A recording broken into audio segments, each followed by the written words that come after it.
It's time to take a ride on the Steelers Afternoon Drive with our co-hosts, Aaron Saunders and Zachary Smith.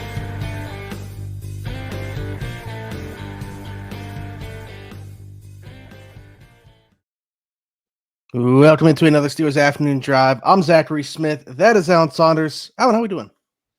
Doing good, man. Doing good. Was talking about the sun yesterday. Then it snowed. Now it's sunny again. Gotta love Pittsburgh this time of year, man. Yeah, I don't even have the light on in this room. I just got the natural light going on today. So just to show you how sunny it is outside. Really enjoying it. You mentioned yesterday you wish you could be out in it, but we got to do this whole podcast thing first. So it's kind of how I'm feeling today. And like shortly after recording yesterday, somebody gave us a $10 super chat. So I almost feel like that's where we have to start. Like if you're going to give us $10, you're going to get shouted out on the podcast. We're going to bring up whatever the comment is, and it's probably going to lead off the show just for future reference. So that one boy 236 said, love the show. Crazy role change idea. This is actually, I don't know why, but it actually made me laugh. Like this could have been a very serious comment, but it made me laugh. Crazy role change idea. But since Yak goes towards QB stats,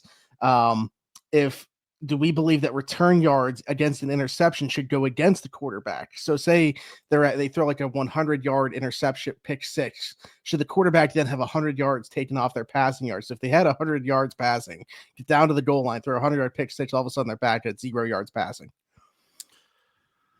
I don't know if I can get down. I don't know if I can get behind this. Like I think there's some merits here. One of the things, though, is like, are we holding the quarterback responsible for the poor tackling of the offense? Yeah. You know what I mean? Like, yeah, and it's like if you were trying to, you could get into like a gray area too if you're trying to say like whether it's the quarterback's fault, even on the interception itself. Like, what if the receiver puts it directly into the corner's hands and he runs 100 yards for a pick six? Like, I think you're just getting into a gray area there that like putting too much blame on the quarterback potentially for that, as well as the tackling thing. Yeah, I mean, I think like when you look at like adjusted stats, you can account for the impact of an interception. Like if you look at like adjusted net yards per attempt, like that's a really good stat because that's giving bonus points for quarterbacks who succeed in the red zone, and it's costing them points for quarterbacks who turn the ball over. And I think that's a pretty fair metric. I think it's one of the best. If you just want to look at a quarterback metric and say who's good, who's bad, without like sort of surface level, but like a pretty reliable surface level indicator, adjusted net yards per attempt is going to do you pretty good. And I think that's a big reason why. I don't know if I can get behind with taking off quarterback in yardage for interception returns. I can't. I don't think I can get down with that. Would it be the same way like in this and I'm not saying necessarily that one boy feels this way. He just obviously brought it up, so it could just popped in his mind. I have these thoughts all the time, even if I don't necessarily agree with them. But like fumbles, right? Like with the fumble, what if a fumble six is returned to that? Does that player lose yardage or something for that? Well, I have lots of thoughts about fumbles. Like, okay, well, why do we keep track of fumbles lost? Like once the ball leaves your hand, you don't have a lot of say in. Like, if I fumble the ball and then it goes 5 yards away and there's a gigantic scrum and Smitty bites two guys, puts a third one in an ankle lock under there to get the ball back. I didn't do anything for us to recover that fumble. Why are you punishing me less because you did all that work to get it back? Like it doesn't. If you put the ball on the ground, if you put the ball in harm's way, that should count against you no matter what. How many of them your teammates recover, I don't think really matters. We're looking at you, Big Shaw Tootin and Jaden Blue, when we're talking about this. Let's hold on to the piggy, especially if we become Pittsburgh Steelers. But the way you describe that happening, it's almost like when you talked about my role in that, you got a hold of my 8th grade tape, I think, the way you described my effort on that play. But hey, you got to do things like that. When you're not the star of the team, those are the things you got to do at the bottom of the pile. So, Alan, somebody that I didn't necessarily expect to come into the fold here, into the Steelers conversation, like this prominently, was Shedeur Sanders. But put out there by friend of the show, Noah Strackbine being the first one that I saw, even though I see Jordan Schultz getting credit for it. Let's properly give Noah Strackbine first credit here. That Shedeur Sanders is coming in for a pre-draft visit. They call them 30 visits. I know some people call them top 30 visits, but we got to do away with that. Obviously, it's not a top 30. They're allowed 30 of these things. My favorite one of these is, though, that when you see the tweet that says, like, Shedeur Sanders is taking 30 visits to Pittsburgh and Cleveland. I was like, why does he need 30 visits to Pittsburgh and Cleveland? It doesn't. Like, one would supply 2 at the most. Like, there's not even that much to do in Cleveland. What's he? Yeah. I mean, yeah, it's going there for each one of the playoff 30 games. might not be accurate, but it is more accurate than saying he's taking 30 visits to a place he's only going to once. No, that's true. They are just pre-draft visits. Why do we have to call them anything else? Yeah, hey, that's why that's the first thing that I said was a pre-draft visit. So Shedeur Sanders coming to Pittsburgh for a pre-draft visit. You surprised by this at all? I mean, obviously, like Jackson Dart's somebody. Well, we're not necessarily in agreement that he should be in consideration with that pick. Shedeur Sanders, we don't think or didn't think was going to be available at that spot. Steelers certainly don't seem to have the ammo to be able to trade up or think that we would want to trade up. So what do we make of this? I'm surprised by it. I didn't, when they did not send Omar Khan or Mike Tomlin to his pro day, or even Tom Arth or Arthur Smith, any of those guys to his pro day, I thought, well, they're just out. And not only that, they scheduled Jackson Dart's visit to Pittsburgh on the same day. So it almost sort of like felt like a little intentional. You know what I mean? Like, oh yeah, we're not. And then to bring him in, it's like, well, what changed? I think that's the part of this that I have to wonder is, are they getting some intel that Sanders is going to fall farther than they think? Are they starting to worry about their ability to sign Aaron Rodgers? And even though they've said nothing but confidence publicly, are they privately saying, what's taking so long? And what are we going to do if he says no? And okay, well, I mean, Cam Ward's off the table. Shedeur's out there. We would have to trade up to get him. How good is he really? And would it be worth the price? Let's find out. Like, is that what's happening here? Yeah, and I guess for all those things that you just brought up, like all very much within the realm of possibility that this could have happened. Clearly, look at where we're at present day, where that is the case, where it's just Mason Rudolph and Skylar Thompson on the roster right now. Do you think that there was a miscalculation on their part maybe then so far in terms of like the fact they didn't send anybody to his pro day or anything like that? Like, should they have done more due diligence on Shedeur Sanders prior? I guess is my question. I mean, you can get a lot out of a visit. So I don't you're watching the pro day with everybody else on tape. They did send a scout there to get the firsthand info, like the measurements and the testing and that sort of thing. And you can get the FaceTime any way you want to get it. But like, they didn't meet with them formally at the combine. They didn't send anybody to the pro day. It felt like they either weren't interested or they didn't think they could get him. And now one of those two things has changed, or maybe both. Is this the opposite of Michael Penix, where they had a pre-draft visit scheduled and they canceled it, maybe because they got intel that he was going to go higher and they didn't even think it was worth it? Do you think this is maybe the inverse of that? Could be. I mean, we've seen some more talk about him being, falling down the board. I personally don't know how much I buy it, but so Shedeur is 4th on the NFL mock draft database big board right now. But if you look at his most recent, say, 10 mocks, it's like 2, 2, 2, 24, 3, 6, 26, 2, 23, and a pair of 21s. So, it's not. I still think it's overwhelmingly likely that he will be gone, but I think it's starting to look more plausible than it did. That I'm not saying would be available to the Steelers, but might say get out of the top 5 into trade, realistically tradable range. Like the Steelers could move up to, I don't know, 10, 12. They could do that. They're not going to trade up to 4. So like No. they need both. They would need him to fall, and then they would still need to trade up to get him, probably.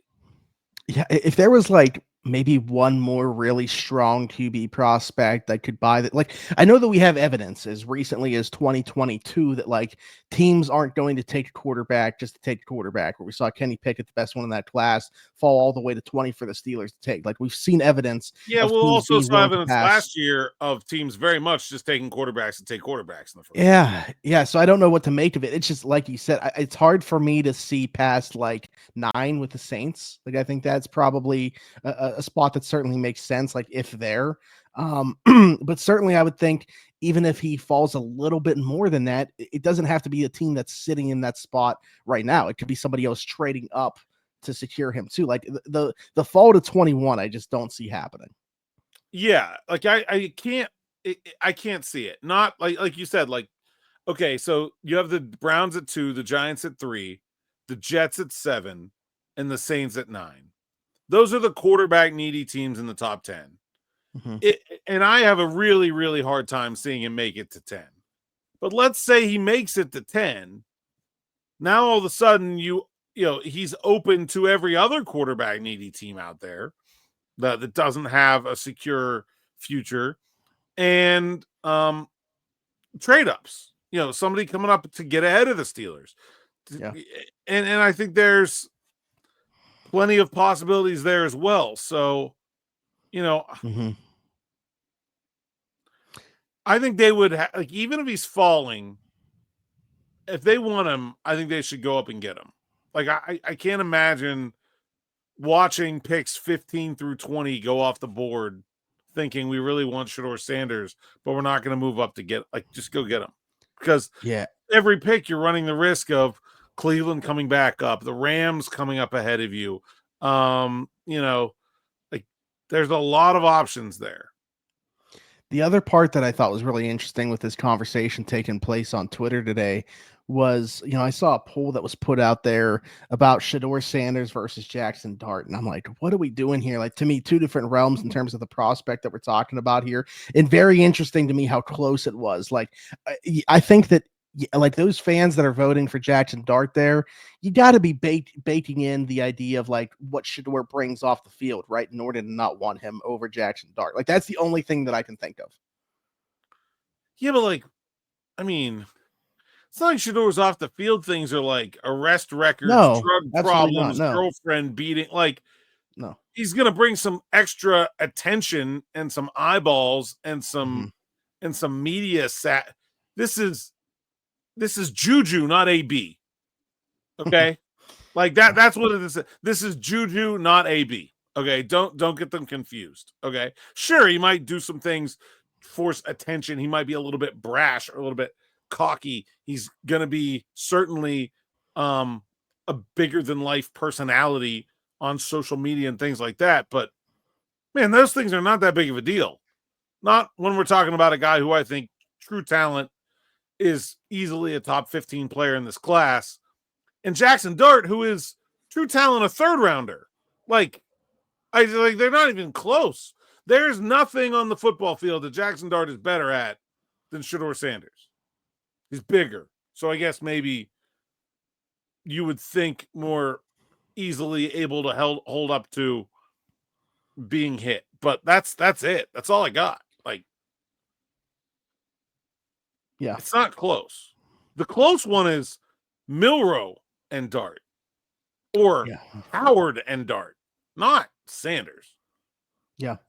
No, I mean, I fully agree. That's why, like, very clearly the number 2 guy. Like, I think there's, to me, a level of separation between Ward and Sanders, but then there's another level of separation for Sanders in the guys afterwards. I feel pretty comfortable as about Sanders as the number 2 player here, but it brings another question in my mind, whether it is Shedeur Sanders, Jackson Dart, who we've talked about, Jalen Milroe, who we've talked about.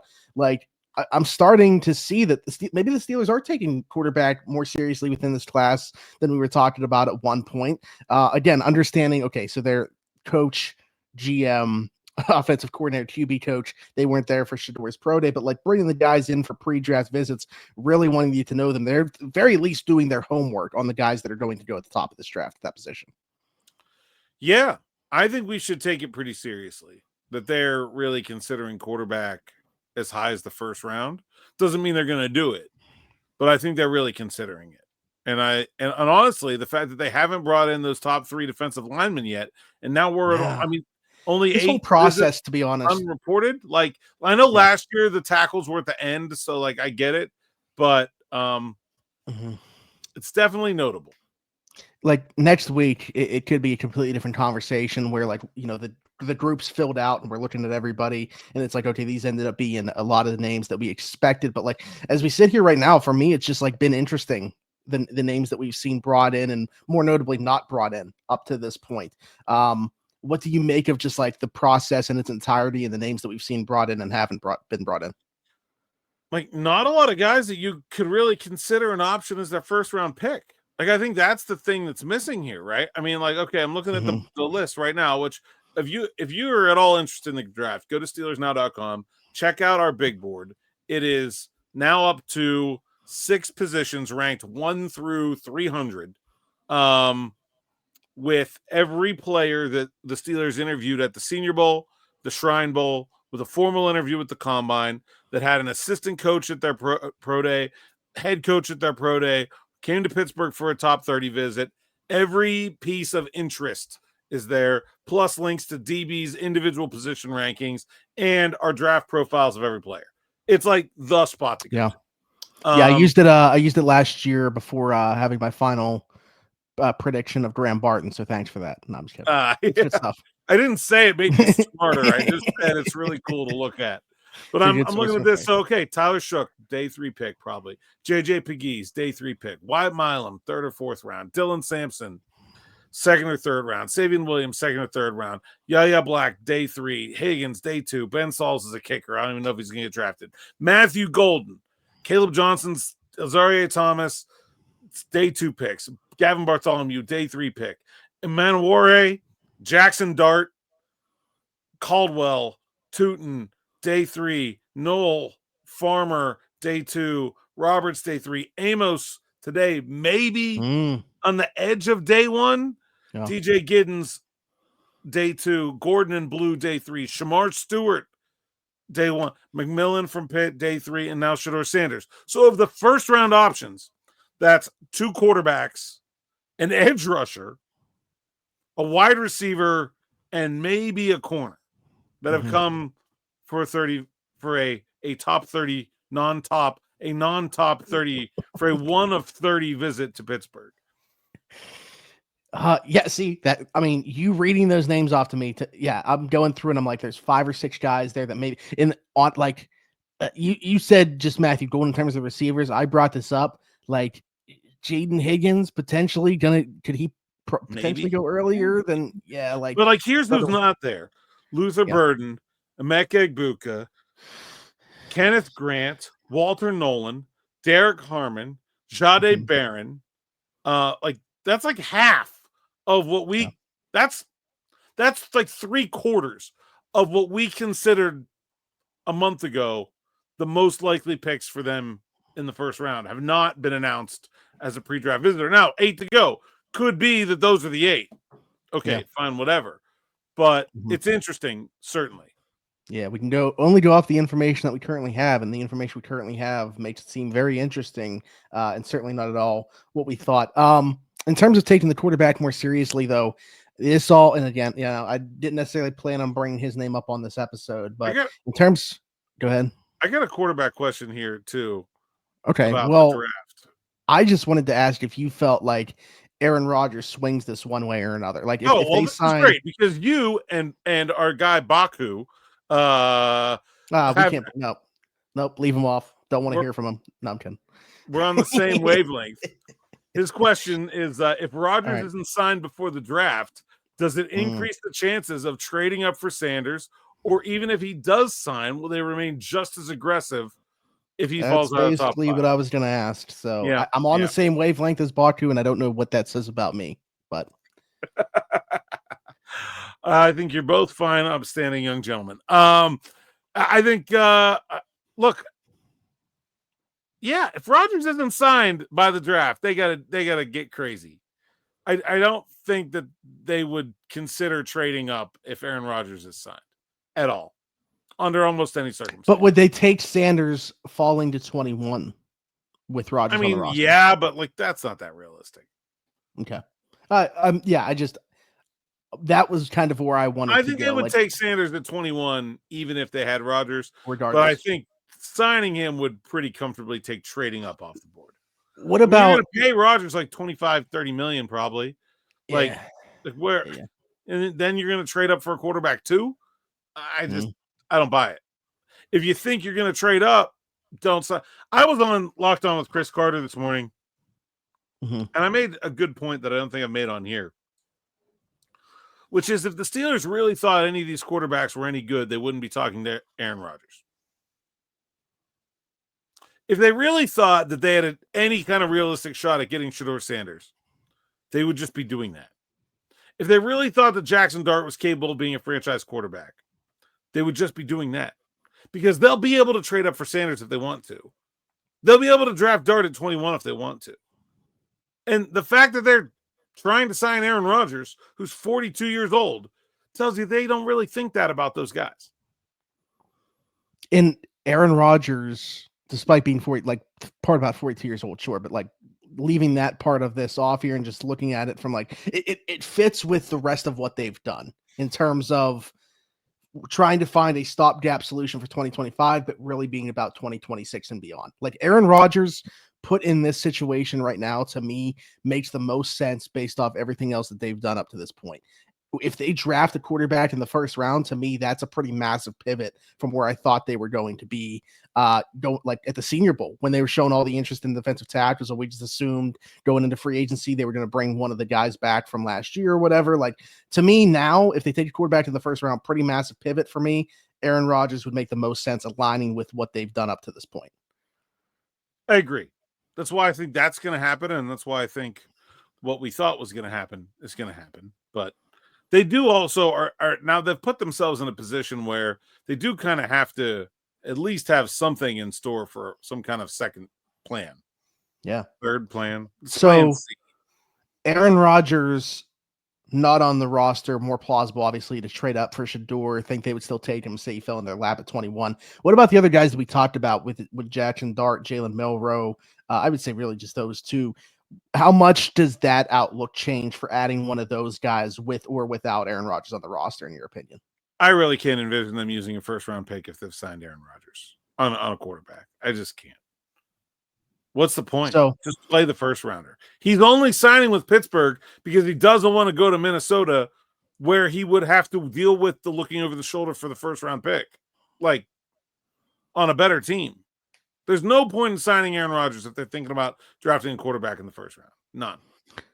So, all right, this is the final question that I have for you based off this. Aaron Rodgers on the roster, adding a quarterback, who's the most likely? Aaron Rodgers not on the roster, drafting a quarterback, who's the most likely? Oh. Aaron Rodgers on the roster drafting a quarterback, most likely, I'll say like Will Howard. Okay. Yep. And Aaron Rodgers not on the roster, I would say Jalen Milroe. Okay. All right. I can get on board with that. This is a hard pivot. I mentioned Steve was making a hard pivot. This is a hard pivot for us, but this is the next thing I want to go to here in the YouTube comments. Mini Thin here said he thinks that we still need 2 defensive linemen, a corner, and a slot on defense as we gear up for the NFL draft. What do you say to that in terms of what he believes are still the needs?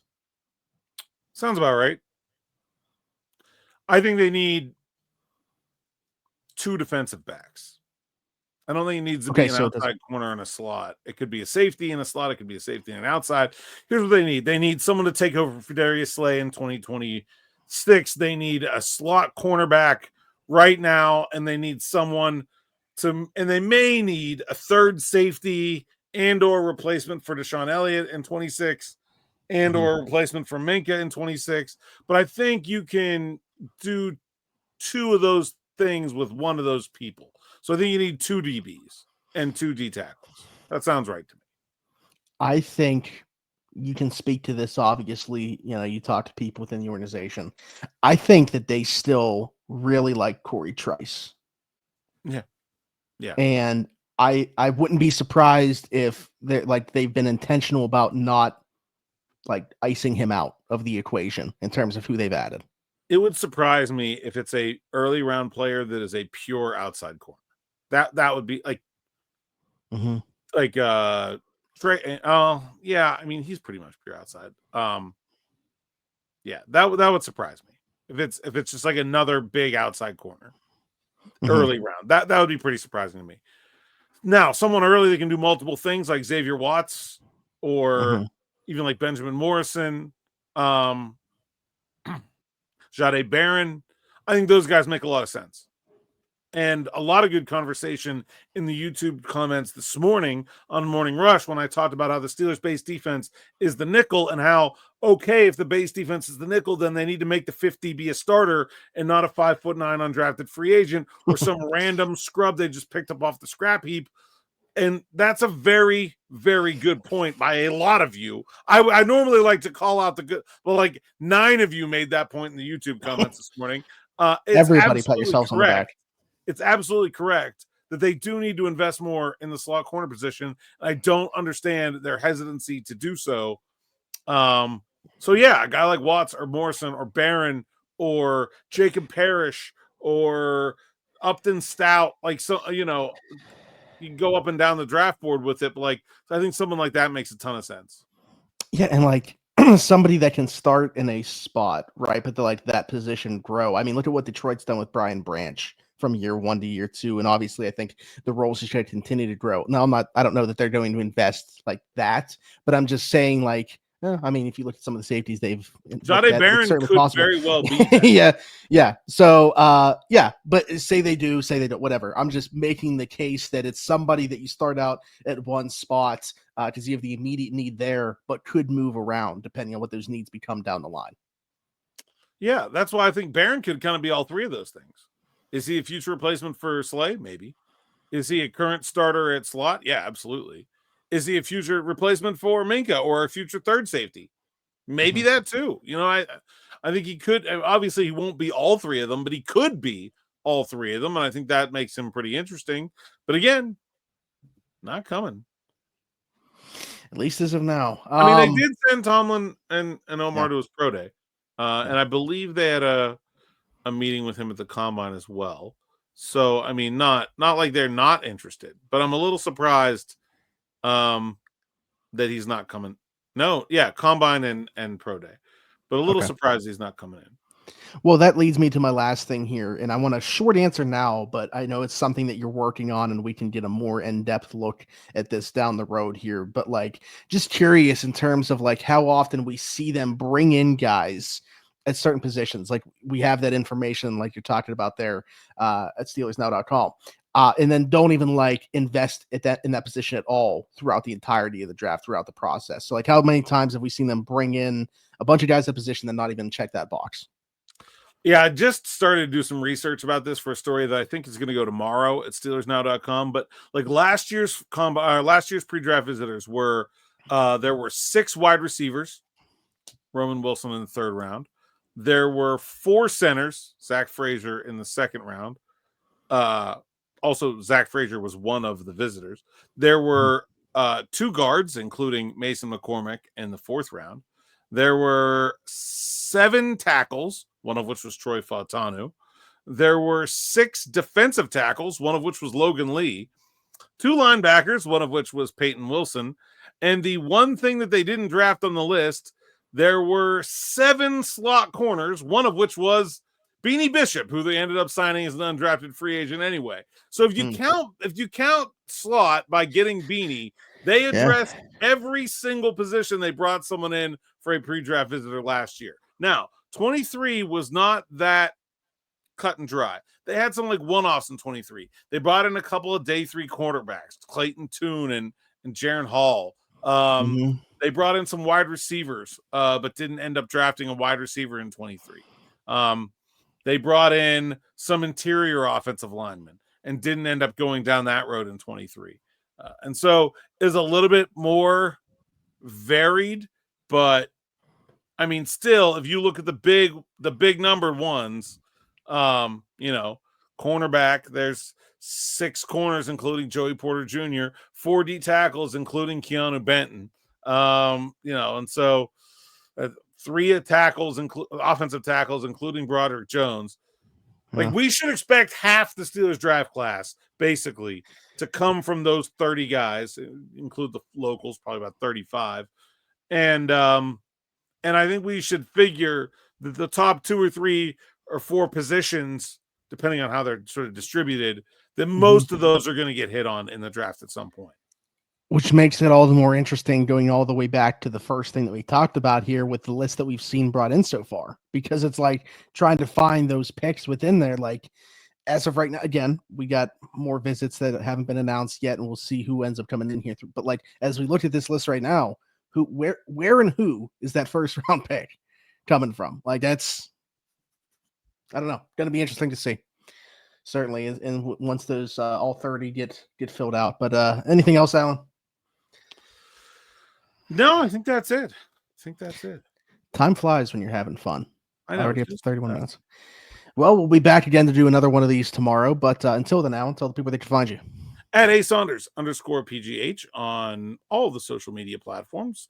And PGH Steelers Now sites account, SteelersNow.com. Go there, read the word so I can get paid. We got a DB ranking coming up tomorrow morning, running back ranking for DB tomorrow morning. So definitely want to check that out. And sign up for SM Plus so you get to read without the ads, which is so much better. And it helps us and supports us doing our thing. And like, subscribe, hit that bell for notifications here on the YouTube platform. As we continue, we're coming up on another round number here, 15,500. We are at 15,400 and Kelvin Beachum. The old vet there. So 68. So that would be Kimoyatu. Chris Kimoyatu. One of the funnest names to say. Yeah. Good. Not a lot of do I know another 68? Yeah. Not a lot of star power in the number 68, I don't think, for the Steelers. Yeah, I was gonna say, I don't know if I know another one. I mean, LC Greenwood. You got to go back. I mean, but recently, yeah.